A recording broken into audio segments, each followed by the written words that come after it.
toute chose, j'aimerais souhaiter un joyeux anniversaire au Trombinoscope.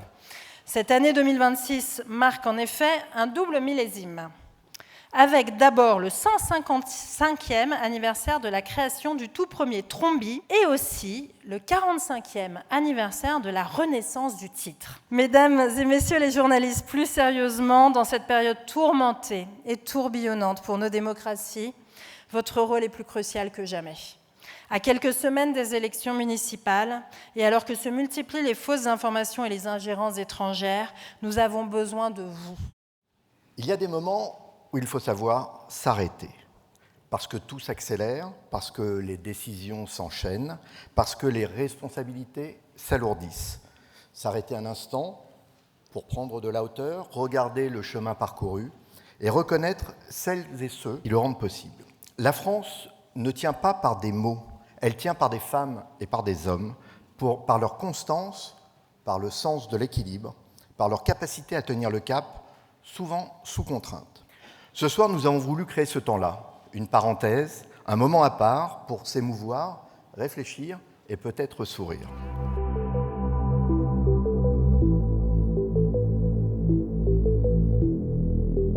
Elle séduit et elle inquiète, elle impressionne et elle chiffonne. Sarah Knafo provoque beaucoup de sentiments contraires. Comme tous ceux qui ont du talent, elle ne laisse pas indifférent. Ne leur en déplaise, Sarah Knafo est la révélation de l'année 2025 du Trombinoscope dans le cirque politique actuel, où évolue de moins en moins de grands fauves, la députée européenne exerce un magnétisme certain. On l'a dit menteuse quand ça l'arrange, traqueuse avant de passer à la télévision. Quoi qu'il en soit, elle possède l'art du contre-pied. Je suis très honorée de recevoir ce prix de la révélation politique de l'année. Je n'avais pas du tout en tête qu'un jour, les comptes publics deviendraient un sujet passionnant politiquement, que je réussirais à intéresser des gens avec ces thèmes, parce que les sujets que je défends portent les doux noms de finances publiques, gabegie, dette, déficit.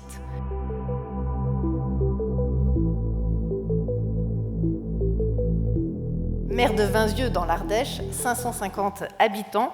Hugo, vous avez été élu en 2020 à 18 ans, plus jeune, maire de France donc. Vous êtes fier d'avoir su recréer du lien dans votre village, tout d'abord avec l'ouverture d'un bar à tapas, le premier commerce depuis 50 ans à Vinzieux, puis la rénovation de l'ancienne école qui a donné vie à des locaux pour la mairie qui n'en avait pas, à une maison des associations et à une permanence d'infirmières. Tu t'engages dans une mairie, mais tu ne fais pas de politique. En 6 ans, au contraire, j'ai envie de me réapproprier le mot politique. De me dire que ce qu'on fait en équipe, dans une commune, choisir de la dynamiser, choisir d'investir pour faire revenir des commerces quand il n'y en avait pas, c'est de la politique. Cette crise de confiance, moi, elle m'inspire beaucoup d'espoir de voir au niveau local tout ce qui est en train de se faire. Toutes ces belles énergies qui sont là, parce que les valeurs de solidarité, les valeurs de changement dans ce monde, elles sont incarnées.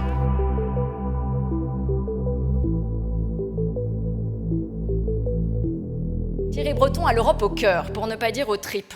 En tant que commissaire européen de 2019 à 2024, chargé de la politique industrielle, du marché intérieur, du numérique, de la défense et de l'espace, il a commis l'irréparable erreur, aux yeux du président américain, de vouloir réguler l'espace numérique européen à travers 3 règlements phares qui restent comme des marqueurs et font désormais référence. La sanction tombe le 23 décembre dernier, il est privé de visa. À l'heure des prédateurs, l'Europe ne se laissera pas vassaliser comme une proie devant l'ogre états-unien. Elle doit affirmer sa puissance, for sure, et elle peut compter sur un homme, Thierry Breton, européen de l'année pour le Trombinoscope, comme une évidence, for sure. Ce prix, je le dédie à Donald Trump quand même. Je n'ai fait que mon travail. J'étais commissaire européen, certes, je l'ai fait avec passion.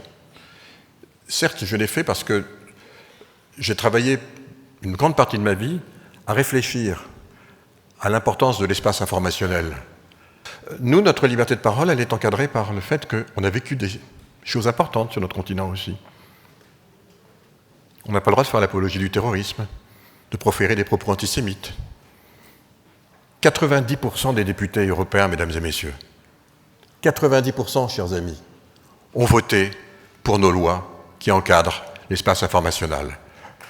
C'est à eux aussi que je dédie ce prix. Parce que c'est eux qui ont fait ces lois.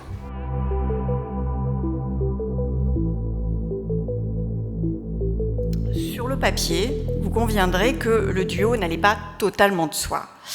Si j'ajoute qu'ils ont travaillé ensemble au sein d'une même commission d'enquête qui avait pour thème l'argent public versé aux entreprises, thème qui a toujours opposé la droite et la gauche, vous conviendrez, encore une fois, que le consensus était loin d'être gagné. Et pourtant, Fabien Gay et Olivier Rietmann ont, durant des mois, travaillé ensemble et plutôt assez bien travaillé. Ils ont auditionné les plus grandes entreprises françaises, les syndicats, les services de l'État et ont abouti à un rapport voté à l'unanimité. Le travail que vous avez conduit sur les aides publiques aux entreprises est essentiel pour ces dernières et bien sûr pour l'économie de notre pays. Il est essentiel car votre rapport est un pas décisif vers une information exhaustive, vers une transparence obligatoire, vers une optimisation évidente et vers une réponse nécessaire entre est-ce un cadeau aux entreprises ou la compensation d'une fiscalité excessive. Pour finir, messieurs les sénateurs, ensemble, au-delà des clivages politiques, vous avez rappelé, et c'est un combat que nous partageons côté Chambre de commerce et d'industrie, qu'une aide publique n'a de valeur que si elle est compréhensible, accessible et définitivement utile à l'activité, à l'emploi et à l'investissement.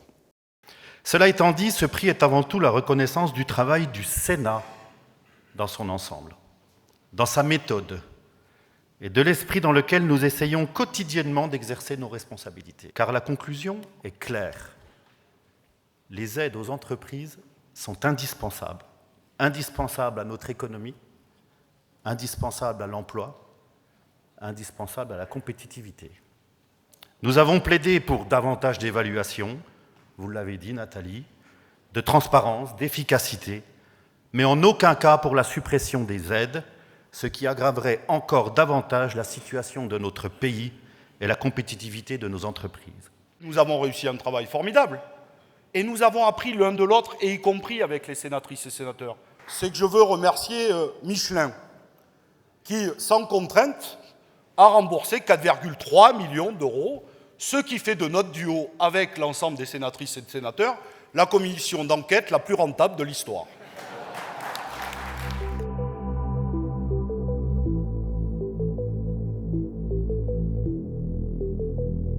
Mais aujourd'hui, c'est vous le patron. Ce printemps, vous avez été réélu pour la 3e fois premier secrétaire du PS. Au final, au terme de ces 4 mois de pourparlers, entre Sébastien Lecornu et vous, la France a pu être dotée d'un budget. Alors, qui a gagné, qui a perdu? On ne sait rien, on ne sait plus. Enfin, les macronistes et les partisans de la bonne tenue des comptes publics ont eu une idée assez précise sur ce point. C'est le cas aussi de Patrick Martin, le patron du MEDEF. Ne vous a-t-il pas confié récemment qu'en vous observant, il avait pris une leçon de négociation? Et la raison pour laquelle, avec Sébastien Lecornu, nous nous sommes entendus, nous sommes partis d'un constat simple. Il n'y a pas de majorité dans ce pays, ni pour la droite, ni pour la gauche. Et donc, nous avions nécessité de chercher à composer les uns avec les autres. Nous avons cherché à trouver une voie de passage qui permette à notre pays d'avancer. Ce que j'ai cherché à faire à travers cette discussion budgétaire, c'est tout simplement de rendre au Parlement sa souveraineté, sa pleine souveraineté.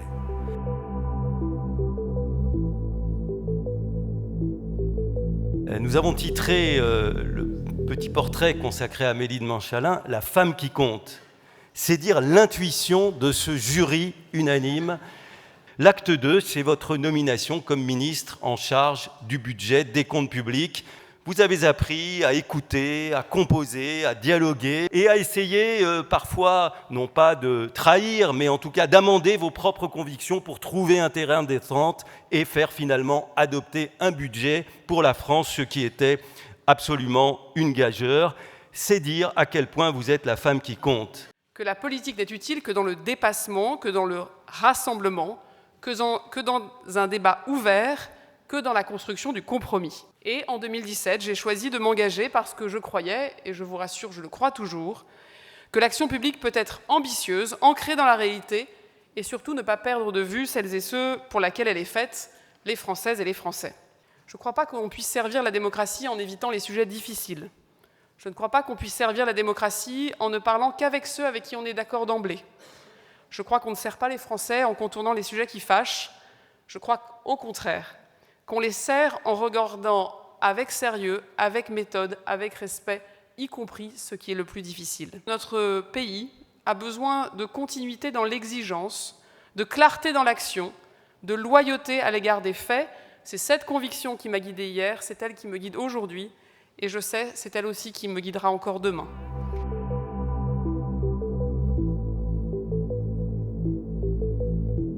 Sébastien Lecornu est la personnalité politique de l'année 2025, mais il serait plus juste de dire la personnalité politique du second semestre de 2025. Néanmoins, comme chaque jour a compté double pour lui depuis septembre, cette récompense est méritée. Sébastien Lecornu peut désormais espérer rester à Matignon jusqu'en mai 2027. Qui aurait cru que le destin du « et en même temps » serait de finir par des réponses de Normands. La négociation budgétaire fut placée entièrement sous ce signe. La censure du gouvernement, peut-être ben que oui, peut-être ben que non. L'usage du 49.3, peut-être ben que non, peut-être ben que oui. La négociation avec les LR, coup-ci, coup-ça. Avec la gauche, les socialistes oui, les verts non.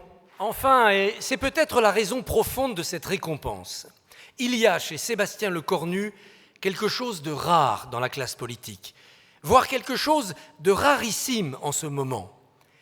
Il n'est pas candidat à l'élection présidentielle. J'adresse mes remerciements les plus chaleureux à nos fidèles partenaires de cette cérémonie, CCI France, la FEPEM, Arkea Banque, entreprise et institutionnelle, l'Institut Opinionway, ainsi que nos partenaires médias, LCP Assemblée nationale et Public Sénat. Merci à vous tous de votre attention et de votre fidélité au Trombinoscope.